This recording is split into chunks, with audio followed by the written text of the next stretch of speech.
33वें श्लोक संक्रांति टीका। सदृशं चेष्टते स्वस्या नित्य निरंतर ब्रह्मनिष्ठा निर्मूलित सर्ववासना ग्रंथिरपि ब्रह्मवित् प्राणत्राण हेतुतया अविशिष्टायाः स्वस्याः प्रकृतेर्वासनायाः सदृशम् अनुरूपमेव आहारादौ चेष्टते। नित्य निरंतर ब्रह्मनिष्ठा के माध्यम से यद्यपि उसने सकल वासना आदि ग्रंथियों को तोड़ दिया है, नष्ट कर दिया है, उन्मूलन कर दिया है, फिर भी ब्रह्मवित् यावत जिंदा है तात्काल पर्यंत प्राणत्राण हेतु तया प्राण की रक्षा करने के बहाने अविशिष्टायाः स्वस्याः प्रकृते सर्वसामान्य जो अपनी प्रकृति में विद्यमान जो प्रारब्ध का विशेषभूत जो वासनाएं हैं उन वासनाओं के अनुरूप सदृश अनुरूपम में किसमें चेष्टा करेगा, लेकिन आहार आदौ चेष्टा भिक्षा आदि में जाएगा, भिक्षा करेगा वो। तानि ग्रहीतुम न शक्नोति शरीर स्थिति हेतु तो प्रकृतिर दुर्निवारत्वात्, उनको आप काट नहीं सकते। क्यों? शरीर स्थिति का कारणभूता जो प्रकृति है वह दुर्निवारत्वात् अवश्यम भोक्तव्य, उसको आप हटा नहीं सकते। एवं ब्रह्मनिष्ठया प्रकृति अतीत्य तिष्ठतो जितेंद्रिय से, ब्रह्मनिष्ठा के द्वारा यद्यपि प्रकृति का अतिक्रमण करके रह रहा है, जितेंद्रिय ब्रह्मविदो अपनी ब्रह्मवेत्ता होने पर भी प्रकृति अनुवर्तित्व सती अविशिष्टान मरण किमु वक्तव्य। फिर अन्य जो मूड हैं उनका तो कहना ही क्या है, ये तो निश्चित रूप प्रकृति अधीन होंगे। सर्वे प्राणिना, इसलिए कहते हैं इत्याशनाः प्रकृतिम यान्ति भूतानि निग्रह किम करिष्यते। सुख दुःखयोर अनुभूत्यै स्व स्व कर्मणा भवन्ति इति भूतानि, सुख दुख की अनुभूति के लिए अपने अपने जिन जन्मांतरीय कर्मों से उत्पन्न प्रारब्ध कर्म है तदधीन होकर के ही उत्पन्न होते हैं, इसे इनका नाम भूत है। भूतानि अतः सर्वे प्राणी नहीं तीर्थ स्व स्व जात्यनुरूपेण नाना क्रिया निवृत्ति हेतु भूता प्रकृति रागद्वेषादि गुणवतीम वासनात्मिकाम यान्ति। जो अपने अपने जो प्रकृति है स्व स्व प्रकृति कैसे पता चलता है?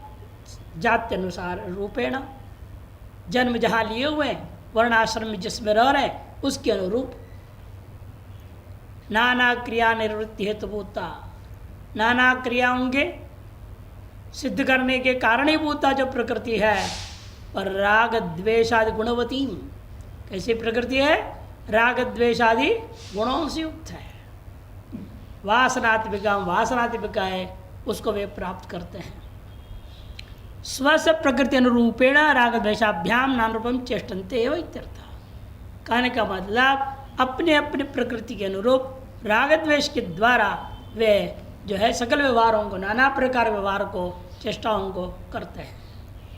न प्रकृति नास्तुष्टिम स्थातुम क्षणमपि शक्नुवन्ति, और स्व प्रकृति अधीन होकर के एक क्षण भी चुपचाप कोई बैठ ही नहीं सकता। अतो वयम न किंचित कुर्म इति निग्रह तात्कालिक इंद्रिय निरोध किं करिष्यति। इसे जो कोई हट कपूरक कहता है हम कुछ नहीं करते हैं, वयम न किंचित कुर्मो, ये केवल निग्रह जो है तात्कालिक इंद्रियों का निरोध मात्र ही है, सदातन नहीं हो सकता है। रागादि दोषवत स्वकीय प्रकृति वेगेन, रागादि दोषयुक्त अपनी प्रकृति का वेग जब आ जाता है, सर्वस्यापि चेष्टितव्य सती, सभी के द्वारा चेष्टितव्य जो वस्तु है उनके प्रति नाहम किंचित करोमि नियमो व्यर्थ अवश्य प्रवृत्त होता है। से नाहम किंचित करोमि ऐसा नियम कभी कर ही नहीं सकता, व्यर्थ हो। पूर्व में भी कह चुके हैं, नहीं कश्चित क्षण भी जात तिष्ठत्य कार्यते एव शंकर्म इत्यादि। पूर्वोक्तम एव उसी बात को टिप्पणी में बता रहे हैं, दृढ़ करने के लिए यह श्लोक आया हुआ है। अस्य श्लोकस्य पूर्वार्धस्य नीचे आदि सका पूर्वार्धस्य स्कंद पुराणे पाठभेदोस्ति। स्कंद पुराण में इस प्रकार से पाठभेद किया गया। तद्यथा बुद्ध्वाप्यसौ व्यतो नित्य स्वभावानुचेष्टित स्वभावानुगचेष्टितः इति। बुद्ध्वापि अपने आत्मस्वरूप अपने ब्रह्म चिंतन करता हुआ जीव ब्रह्म ऐक्यत्व को जान करके भी, अनुभव करके भी, असौ यह जो जीवन मुक्त है नित्य स्वभाव अनुगत चेष्टित, नित्य ही अपने प्रारकर्म अंतर्वर्ती वासनाओं के अनुरूप ही चेष्टा करते रहता है। इति पश्वाद विश्व विशेषाद न्यायाच, और पश्वाद विश्व अविशेषाद न्याय इन्हें सूत्र बनाए। ब्रह्मसूत्र में आरंभिक भाष्य में ही संबंध भाष्य में लिखा भाष्यकार ने पश्वाद विश्व विशेषाद, उससे स्पष्ट ही है। सभी जैसे पशु अपने प्रारब्ध प्रवृत्त हो रहे हैं, मनुष्य भी प्रारब्ध प्रवृत्त होता ही है। अपि न गुणदोष विवेकी अपि गृह्यते। यह अपि क्यों कहा गया? प्रकृति ज्ञानवान अपि उसके लिए ग्रहण किया गया है। जो गुणदोष के विवेकी है वह भी जान रहा है दोष है, फिर भी अपने आप को रोक नहीं सकता। दुर्योधन ने कहा जानामि धर्मम न च मे प्रवृत्ति, जानाम्य धर्मम न च मे निवृत्ति। प्रारब्ध जितना वेग रहता है प्रारब्ध का, वहां पर व्यक्ति विपरीत चल ही नहीं सकता। विवेकी होते भी वह फंसता है। वासना या प्रबलत्वात्, यहाँ पर भी अशुद्धि है। वासना प्रबलत्वान् न कस्यापि, ऐसा होनी चाहिए। शासनात् बिभ्यति, इसलिए इतनी प्रबल वासना रहती है, वह ईश्वरीय शासन से उसको कोई भय नहीं होता है। निर्भय होकर गलत सलत भी कर जाता है।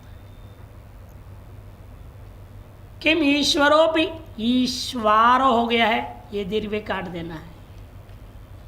किम ईश्वरोपि, भले राजा भी क्यों ना हो, तान न नियंत्रियति, और राजा भी जैसे दुष्टों का नियंत्रण कहाँ तक करे, कितना कर पाएगा। जैसे आज के देश में जो है आपके भ्रष्टाचार की कोई कमी ही नहीं, दुष्टों की कोई कमी नहीं। वृंदावन के गली गली में चोर घूम रहे हैं, क्या कर पा रहा है कोई सरकार या पुलिस या कोई कुछ। इसलिए ईश्वरों पे फिर जब यहाँ हम देख ही रहे हैं, तो वो ईश्वर भी क्या करेगा। वो तो आगे कर्माधीन आपको फल देने के लिए बैठा है ना, आपको बदलेगा तो है नहीं वो। श्री ईश्वरोपि तान न नियंत्रित चेत, जैसे कहते हो अहमपि पूर्वकृत कर्मापेक्षयैव तान प्रवर्तयामि। पूर्वकृत कर्मापेक्षया, ऐसा अर्थ है, जोड़ देना। पूर्व क्री मात्रा नहीं, वहाँ पूर्वकृत कर्मापेक्षया, कर्म की अपेक्षा करके ही मैं भी उन्हें प्रवृत्त कराता हूँ। कहा भी है प्रधान उपनिषद में, तम विद्या कर्मणि समन्वय भेते गुरु प्रज्ञा च, प्रधान 4:4:2 इति श्रुते है। तम जीवात्मानम, मैं कैसे उन्हें प्रवृत्त कराता हूँ, समन्वय भेते विद्या कर्म पूर्व प्रज्ञा, इन्हीं के आधार पर उनका जीवन चलाता हूँ। तब सिद्धांत के खिलाफ पूर्व पक्ष शंका करेंगे जो ऐसा है, फिर पुरुषार्थ क्या है। क्षण क्षण में यदि हम प्रार कर्माधीन ही चल रहे हैं, फिर पुरुषार्थ का अवसर क्या रह गया। यदि सर्वो जंतुरात्मन प्रकृति सदृशम एवं चेष्टते न च प्रकृति शून्य कश्चित अस्ति तत् पुरुषकार से विषय अनुपपत्ति है शास्त्र अनृतिक प्राप्त इदम उच्यते है। यदि सभी जीवात्माएं सर्वे जंतुरात्मना प्रकृति सदृशमेव अपने अपने प्रारब्ध के अनुसार ही प्रकृति के सदृश ही चेष्टा करते रहेंगे, तो कोई भी प्रकृति शून्य है ही नहीं। तथा पुरुषकार से विषय अनुपत्ति है, फिर पुरुषार्थ का अवसर ही नहीं रह जाएगा। पुरुषार्थ हम कब करेंगे? शास्त्रार्थ की प्राप्त हो, फिर शास्त्र भी व्यर्थ है। जब पुरुषार्थ हम कर ही नहीं सकते, शास्त्र भी व्यर्थ हो जाएगा।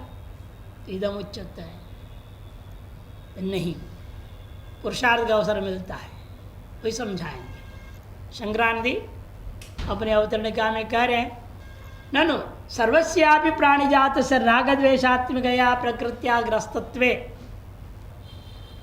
कि सभी प्राणिजात सर्वस्यापि प्राणिजात से प्राणी समूह से रागद्वेषात्मिकया प्रकृत्या, रागद्वेषात्मिका प्रकृति से ही ग्रस्त है।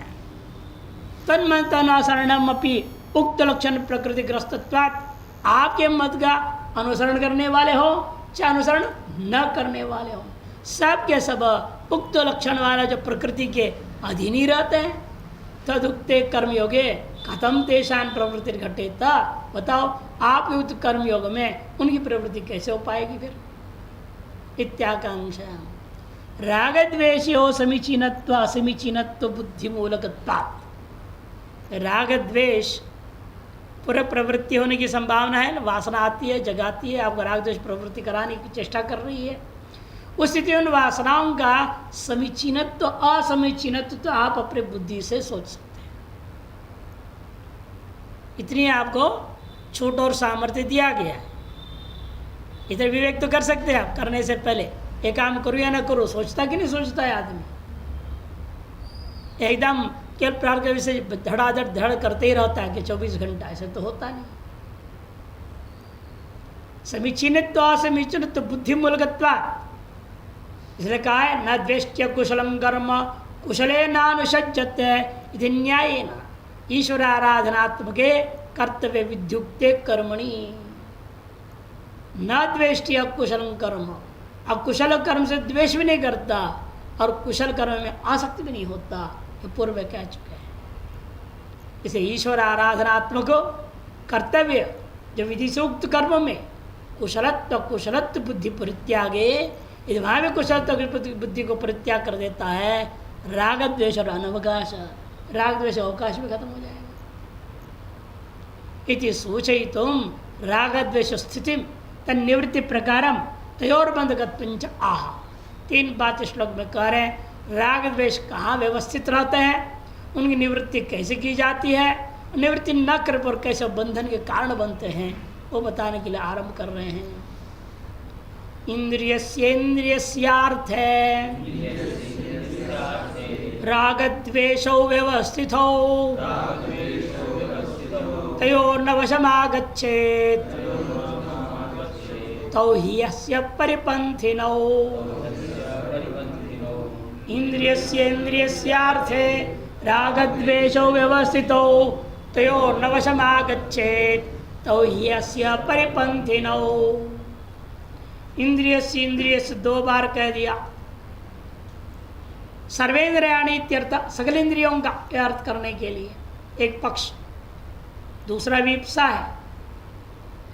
इंद्रिय से 2 बार बोलना, किसी शब्द को 2 बार बोलने का नाम व्याकरण के अनुसार विप्सा नाम है उसका। व्याप्तुम इच्छा इति विप्सा, सर्वेंद्र क्रियाकलापों का व्याप्त करने की इच्छा का नाम विप्सा। उसके लिए 2 बार कह दिया इंद्रियस्य इंद्रियस्य अर्थे विषयों में राग द्वेषौ व्यवस्थित हो, राग और द्वेष दोनों व्यवस्थित है। जैसे ज्ञानेन्द्रियाँ हों चाहे कर्मेंद्रियाँ हों, वे सभी इंद्रियाँ अपने अपने विषय में राग और द्वेष से व्यवस्थित रहते हैं। और विवेक का काम क्या है? तयोर नवशम आगच्छे, उन राग द्वेष के वश में नहीं आना चाहिए। इतना विवेक बनाए रखना है, जागरूक रहना है कि आप इनके वश में आकर के प्रवृत्त नहीं होंगे, क्योंकि तौ ही वे दोनों ही अस्य मोक्ष, इस मोक्ष के लिए परिपंथिनो, शत्रु के समान है, चोर के समान है। मार्ग में खड़ा हुआ जो चोर लूट लेता है, जैसे वैसे ये भी आपको अध्यात्म कर जाने से पहले आपको लूट लेते हैं, संसार में ढकेल देते हैं, विषय की ओर आकर्षण पैदा कर देंगे राग द्वेष। इसीलिए आप इनसे बच के रहें। शंकर भाष्य इंद्रियस्य इंद्रियस्य इंद्रियस्य अर्थ है मैंने सर्वेंद्रियाणाम अर्थ। भाष्यकार सीधे ही ईप्सा का अर्थ ही घटा दिया। सकल इंद्रिया, ज्ञान इंद्रियों, कर्म इंद्रियों, अंतःकरणों, सकल इंद्रिया, ये अपने अर्थ क्या है इनका? शब्दादि विषय, शब्दादि विषय। राग द्वेष कैसे है? इष्ट शब्दादियों में राग और अनिष्ट शब्दादि विषय द्वेष। इत्यम प्रति इंद्रियार्थे राग द्वेषो अवश्यम भाविनो। इस प्रकार से प्रत्येक इंद्रियों का अपने अपने विषयों में राग द्वेष अवश्यम भावी होते हैं। तत्र अयम पुरुषकारस्य शास्त्रार्थस्य विषय। बस यहीं पर आकर के इस पुरुष के द्वारा शास्त्र का अर्थ और पुरुषार्थ दोनों का अवसर इसी जगह पर आता है। अयम पुरुषकारस्य और शास्त्रार्थस्य विषय, इसी जगह पर आकर के आपको पुरुषार्थ करने का और शास्त्र के अनुकूल प्रवृत्त होने के प्रति अवसर मिल जाता है। शास्त्रार्थे प्रवृत्त पूर्वमेव रागद्वेष वशम नागच्छेत। या ही पुरुष से प्रकृति सा रागद्वेष पुरुषरैव स्वकार्य पुरुषम प्रवर्तयति। यदि मान लिया जाए आपने जो है शास्त्रार्थ में प्रवृत्त होने से पहले, शास्त्र में कथित विधि के अनुसार प्रवृत्त होने से पहले इस पुरुष को प्रवृत्त होने देते हो, पुरुषम प्रवर्तयति, तो क्या होगा? पूर्वमेव राग द्वेष वशम न गच्छेत। शास्त्रार्थ में प्रवृत्त होने से पहले आप राग द्वेष के वश में न जावे। या ही पुरुष से प्रकृति, क्योंकि जो पुरुष की प्रकृति है उसका स्वभाव है सा राग पुरुष रैव स्वकार्य पुरुषम प्रवृत्ति। राग द्वेष पूर्वक ही वह अपने अपने कार्य में अवश्य पुरुष को प्रवृत्त करा दे। तथा तो होता क्या है? अधिकतर आप स्वधर्म परित्याग परधर्मानुष्ठान भवती। स्वधर्म का परित्याग करने लगोगे और परधर्म का अनुष्ठान करने लगोगे। यदा पुनः राग द्वेष तत्प्रतिपक्षेण नियमेति। और जब आप जान रहे ये तो गड़बड़ है, इसीलिए आप हमारे मार्ग में, धर्म के मार्ग में, मोक्ष के मार्ग में प्रतिपक्ष हैं, शत्रु हैं, ये दोनों के दोनों ऐसे समझते हुए पहले से उसका नियमन कर लोगे, रोक लोगे। यदा पुनः नियमेति तदा शास्त्र दृष्टि रेव पुरुष भवति। तो पुरुष क्या हो जाता है? शास्त्र दृष्टि वाला हो जाएगा। हर बात में झटिति शास्त्र को लाता है। शास्त्र दृष्टि रेव पुरुष भवति न प्रकृतिवश। वह अपने स्वभाव, अपने प्रकृति के अधीन नहीं रहता है। तस्मात् तयो राग द्वेष और वशम न गच्छेत। इसलिए हमारा मानना है इन दोनों राग और द्वेष के वश में कभी नहीं आना चाहिए। कुछ भी करना होगा इससे पहले एक क्षण उसको सोचो। आप वेग में नहीं आकर के यदि अपने आप को रोक लें किसी प्रवृत्ति में, तुरंत विवेक जागृत हो जाएगा।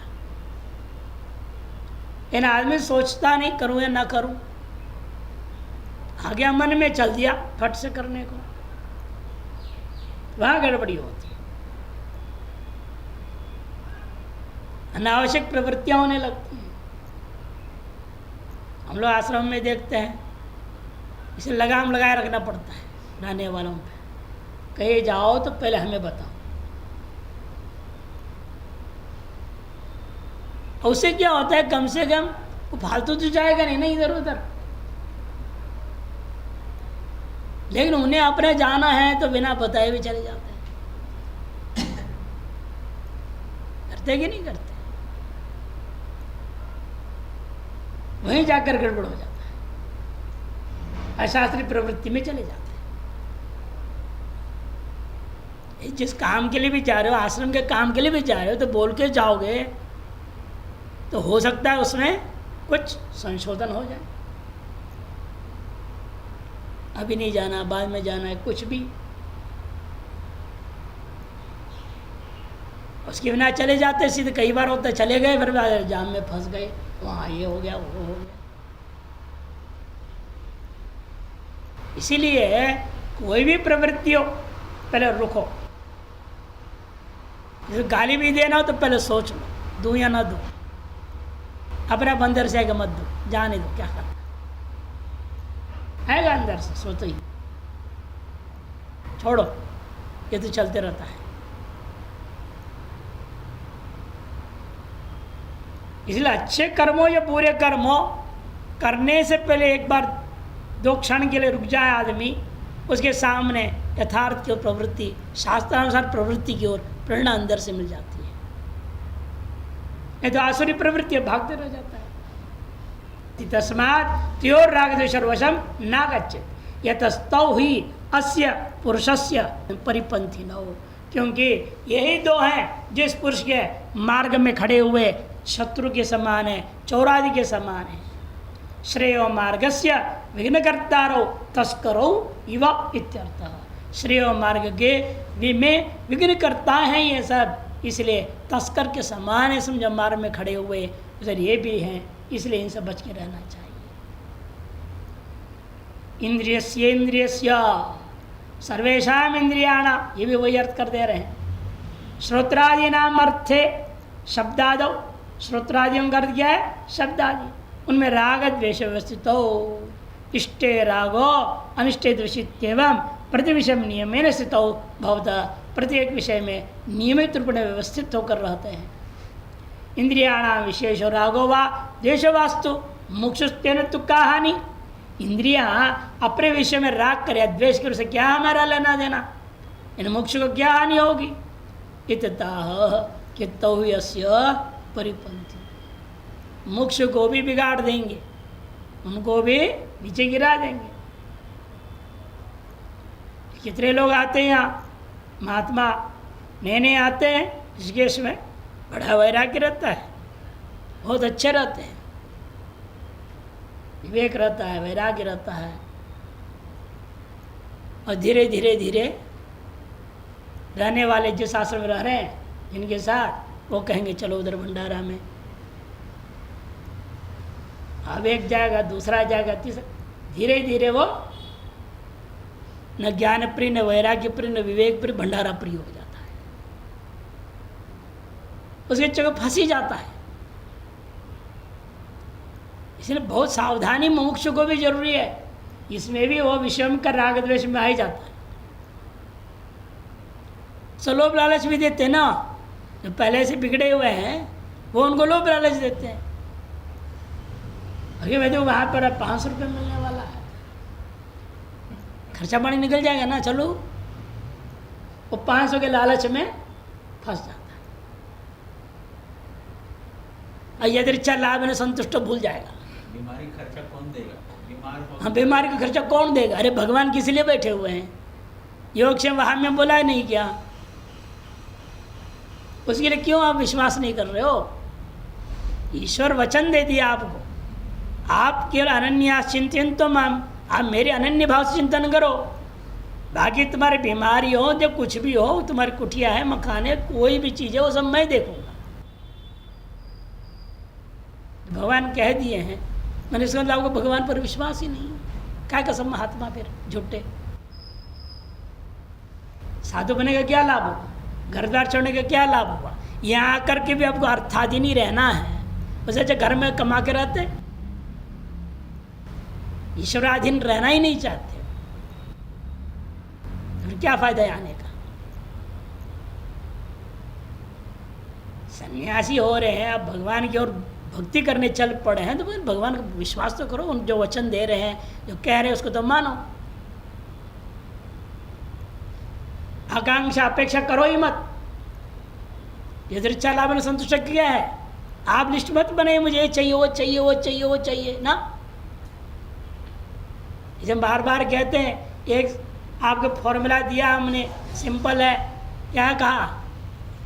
इसके बिना भी रह सकता हूँ, बस ये तीर चलाया करो, हर वासना पे, हर इच्छा पे, हर चीज़ पे, अपने को खत्म हो जाएगा। जब भी उठेगा ये हमको चाहिए, तो सोच लो, कहो इसके बिना भी मैं रह सकता हूँ। जो है मेरे पास, जो भगवान ने भेजा हुआ है, इसी में मैं संतुष्ट हूँ। इसका नाम इधर चला, मैं संतुष्ट हूँ। इसी के आधार पर मैं चलूँगा, इसके आधार पर मैं जीऊँगा। तो उस तरह से जिएगा तभी राग द्वेष की वश से बच सकता है। भगवान ने भी कहा ना, सर्वधर्मान परित्यज्य मामेकम शरणम व्रज। मैं ये हूँ, मैं वो हूँ, मैं ब्राह्मण हूँ, क्षत्रिय हूँ, सन्यासी हूँ, अमुक डमुक, जो भी कल्पनाएं हैं आपकी, सब भ्रम है, ये आरोप मात्र है। इन सर्वधर्मान सबको त्यागना पड़ता है। अहम न किंचित अस्मि तृणादपि सुनीचेन। वही व्यक्ति हरि भजन कर सकता है जो अपने आप को तृणों से भी क्षुद्र मान ले, माने अहंकार विहीन हो जाए,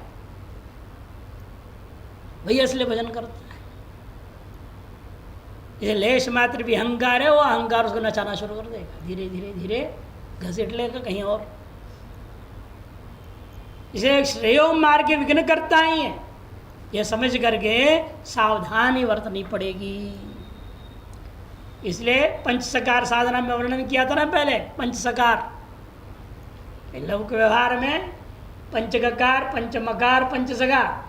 पंचमकार वर्ज्य, त्याज्य, पंचगकार ग्राह्य है और पंचसकार साध्य है ना। मांस, मदिरा, मत्स्य, मुद्रा, मैथुन, ये पंचमकार, ये त्याज्य है। गौ, गंगा, गायत्री, गुरु और गोविंद, ये 5 गकार ग्राह्य है। और साध्य क्या है जीवन में? सबसे पहला समझ आनी चाहिए, संभल जाओ, सावधान हो जाओ। से महात्मा लिखी दिया, सावधानी ही साधना है। महात्मा थे देहरादून में, लिख दिए सावधानी ही साधना है। जितने सावधान रहोगे उतने आप साधना में आगे बढ़ोगे। पहले सजग हो जाओ, जगो, जगने का मतलब क्या? सजग हो जाओ। सजग होने के बाद संभल जाओ, संभल जाओगे तो सावधान हो जाओगे, सावधान हो जाओगे तो साधना चलेगी, तभी साध्य मोक्ष की सिद्धि होती है। पंचसकार्य होता है। इनके बोल रहा था, इंद्रियाणा विशेषो रागो व द्वेषो वास्तु मोक्षस्तेन कुक्काक हानिर इतना, क्या हानि होगी मोक्ष का? ऐसे आशंका मत करो कि दोनों मार्ग में आपके शत्रु के समान खड़े हैं। ही मन यस्मात् कारणात् तौ राग द्वेषो अस्य धर्मम चिकीर्षोर मोक्ष मार्गस्य परिपंथिनो पथि चोराविव प्रतिबंधको। जिस कारण से कि राग द्वेष दोनों के दोनों धर्म करना जो चाहता है, मोक्ष मार्ग में जो चलना चाह रहा है, उसके मार्ग में खड़े हुए ये 2 महान चोर के समान समझो। ये प्रतिबंधक है। मोक्ष साधनम आश्रयंतम स्वाश्रय बलेन विषयारण्य पातयित्वा तदंतरेव भ्रामयत्। मोक्ष को क्या करेंगे? ये अपने मोक्ष साधन में जो आश्रित रहा आश्रयंतम, उस आश्रय अपने बल पे, राग द्वेष अपने आश्रय विषय के बल पर विषयारण्य में खींच के ले जाएंगे और वहाँ विषयारण्य में गिरा करके तदंतर रेव भ्रामित, वहीं पर उसको भ्रमाते रहेंगे, दौड़ाते रहेंगे, चक्र में फंसाए रखे रहेंगे। तो मोक्ष पुरुष सदसद्विवेकी विषय है समीचीनत्वाद बुद्धिया। इसलिए मुमुक्षु जो पुरुष है वो सदविवेकी मान के हम चल रहे हैं, वह हर एक विषय में सविचिनत और असिविचिनत आदि से असिविचित बुद्धि के द्वारा तयो राग द्वेष वशम अधीनता न गच्छेत, उन दोनों राग और द्वेष के वश में उसके अधीन न होवे। द्रव्य गुणे कर्मणि वा समिचरित बुद्धि न कुरिया। कहना किसी भी द्रव्य में हो, किसी भी गुण में हो, किसी भी कर्म में हो, समीचीनत्व और असमीचित आदि बुद्धि नहीं करना चाहिए। महात्मा की भाषा में है, शोभन बुद्धि होना ही आपके विषय में फंसना है। जिस किसी भी वस्तु में आप क्या आता है, ये सुंदर है, ये बढ़िया है, अपने आप फंस गए समझो। किसी भी वस्तु को आप समझ लें कि बुद्धि में आ गया ये बढ़िया है, अगले क्षण में क्या होगा, इसे मैंने प्राप्त करना है, कि बढ़िया वस्तु को चाहने लगोगे। और किसी बुद्धि में आ गया ये खराब है, उसके प्रति द्वेष जागो हो जाए, इसका नष्ट कैसे करूं, भगा कैसे दूं, दूर कैसे करूं। इसलिए समीचीनत्व बुद्धि या शिवचनित बुद्धि दोनों ही उठने का मतलब है आप उस विषय के जाल में फंसने जा रहे हैं। तो ये नहीं आना चाहिए ये समीचीन है या असमीचीन है, बल्कि ये विचार आना चाहिए शास्त्र सम्मत है या नहीं है, शास्त्र अनुसार इसके पीछे मैं जाऊं या ना जाऊं। हितार्थ विषय के प्रति हमारी प्रवृत्ति के शास्त्र के विधि विधान के अंतर्गत है या नहीं है, ये विचार आना चाहिए। विषयेषु समीचीनत्व बुद्धि करणमेव तयोर वशवर्तित्व हेतु हो। विषयों में समीचीनत्व और असमी बुद्धि करना है का नाम ही है आप उनके वश में चले जा रहे हैं। उनके वश में जाने का कारण यही है। अच्छा ताम मुमुक्षु अकुर्वन, इसलिए तार्श बुद्धि समीचीनत्व और असमी बुद्धि को न करते हुए मुमुक्षु राग द्वेष और अविषयो भूतवा राग द्वेष के अविषय होकर के स्वधर्म में कुशलेवा कुशलेवा, स्वधर्म में प्रवृत्त होगा तब हो, चाहे स्वधर्म में वह कुशल हो या अकुशल हो। आगे वही क्या, स्वधर्म में निधर्म श्रेय परधर्मो भयावह। स्वधर्म में चाहे कुशलता पूर्वक कर सके चाहे अकुशलता पूर्वक कर सके, ईश्वर प्रीत्य ही प्रवर्तित, केवल यही सोचेगा मेरे इन कर्मों से ईश्वर प्रसन्न होवे। एवं प्रवृत्तो निष्प्रत्यो मोक्षम प्राप्त होती है। जो प्रवृत्त होता है निष्प्रत्यो, बिना कोई विघ्न के, बिना कोई विरोध का, बिना कोई प्रतिबंध का, निश्चित रूपेण वह मोक्ष को प्राप्त कर लेता है। इंद्रियस्यति जातो एक वचनम, एक पक्ष, अस्मिन् पक्षे दुरुक्तिस्तो प्रकृति प्राबल्यत्वं द्योतयति। दुरुक्ति फिर क्यों किया, जातो कहने सब आ गए ना एक ही बार में, एक बार कहने से दो बार क्यों कह रहे। दुरुक्ति जो है प्रकृति की प्राबल्यता को बता रहा है, इसलिए अत्यधिक सावधानी की अपेक्षा है कि प्रकृति अत्यंत प्रबल है, वासनाएं बहुत प्रबल होते हैं। इसीलिए यदि थोड़ा सा भी अपने ढीलेपन पर लिए सावधानिता में निश्चित रूप में फंस जाएंगे। अथवा विप्साया सर्वकर्ण द्योतक, विप्सा जो किया गया है सर्वकर्णों का, पूरे ही 11 कर्णों को संग्रह कराने के लिए। यथा राजभटा पथिगम चौरवशम प्राप्तवंतम दृष्ट्वा तथो प्रतिवार्य सुमार्गे प्रवर्तयन्ति। जैसे राजा के मान लो कोई सैनिक आदि है, वो खड़े हुए जगह जगह, जैसे आजकल जगह जब पुलिस खड़े रहते हैं या नहीं, वो करते क्या है, वो देखते रहते हैं आप मार्ग में जाने वाले कोई ठग रहा है, कोई चोरी कर रहा है, कोई लूट रहा है, उनका काम क्या है, उसे बचा करके आपको से रास्ता दिखा देना।